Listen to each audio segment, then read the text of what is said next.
paham ya soal isu-isu ekonomi, kemudian soal bagaimana cara kita bisa mengelola keuangan sehari-hari, bagaimana cara kita mungkin bisa mengelola bisnis juga seperti Bapak Hairul Tanjung dan lain sebagainya begitu. Tapi mungkin kita mulai dari tadi yang disampaikan oleh Pak Purbaya ya di saat keynote speech. Tadi kan Pak Purbaya bilang nih, yang namanya ketidakpastian itu selalu ada setiap tahun ya Pak ya. Tinggal ganti-ganti aja gitu ketidakpastiannya. Nah, tapi sekarang pandangan Pak Purbaya soal ekonomi saat ini tuh gimana sih Pak? Karena banyak loh ternyata anak muda kalau kita lihat kan di sosial media gitu yang cukup pesimis Pak sebetulnya. Nah, dari Pak Purbaya gimana Pak? Dari LPS gimana? Oh, itu kan kalau kita lihat kenapa timbul pesimisme. Karena banyak ekonom-ekonom di sini ketularan dengan para ekonom global. Mereka bilang global akan kacau. Di sini ikut global kacau, Indonesia juga kacau.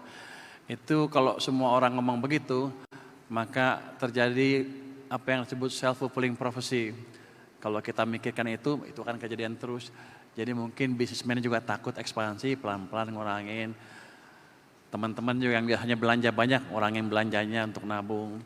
Tapi sebetulnya ya, keadaan kita nggak seburuk itu.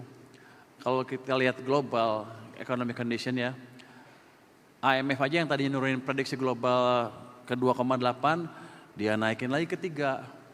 Itu udah lumayan lah, udah cukup bagus.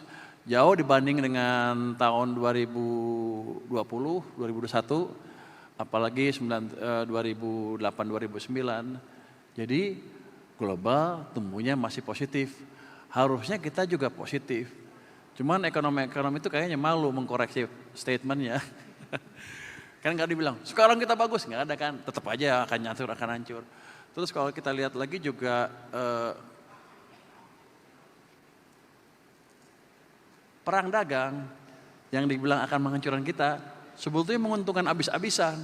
Kenapa? Setelah negosiasi, Vietnam kena 20 tarifnya, kita 19, Cina dan lain-lain di atas kita semua. Padahal kita bersaingan dengan negara-negara tadi. Jadi untung dikit dengan Vietnam, dengan yang lain lebih banyak untungnya. Terus dengan Amerika 0 tarifnya. Indonesia dirugikan, yang enggak juga.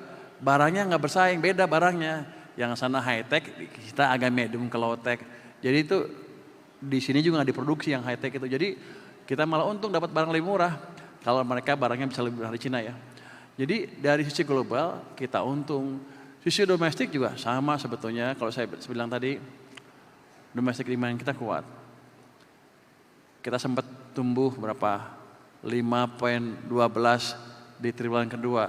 Semuanya nggak percaya, itu angka palsu katanya. Padahal kalau saya lihat datanya, uangnya di triwulan kedua tumbuhnya kenceng sampai 7%. Itu delaynya biasanya 3 bulan 4 bulan. Ya angkanya seperti itu. Kalau let's say belanja, pemerintah nggak bisa belanja tapi uangnya tumbuh, kan tadi teori moneternya kelihatan tuh. Ya ekonomi juga tumbuh. Hanya saja memang di bulan Mei, Juni, Juli agak melambat lagi laju pertumbuhan uangnya. Itu gampang betulinnya. Kalau Pak Sete ngomong semalam juga selesai Pak ya.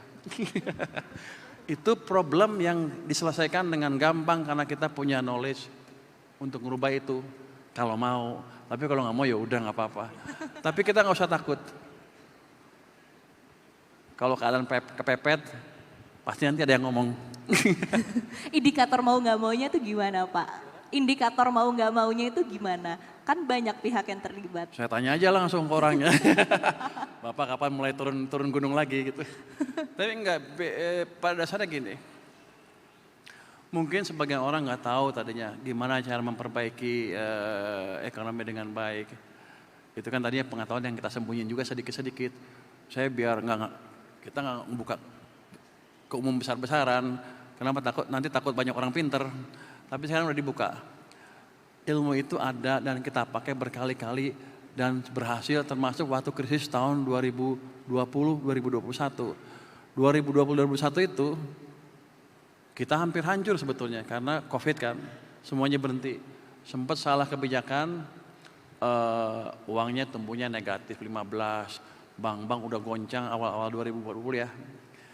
Ada beberapa yang mau jatuh. Tapi dikoreksi dengan cepat oleh Bank Sentral, Menteri Keuangan, Presiden, pada waktu itu Presiden Jokowi langsung ambil alih kendali dan dirubah dengan cepat. Dan kita bisa survive, bahkan dikagumi dunia dalam masa Covid itu. Ya, ya. Dan ilmu itu masih ada di sini. Jadi kita nggak perlu takut. Wow.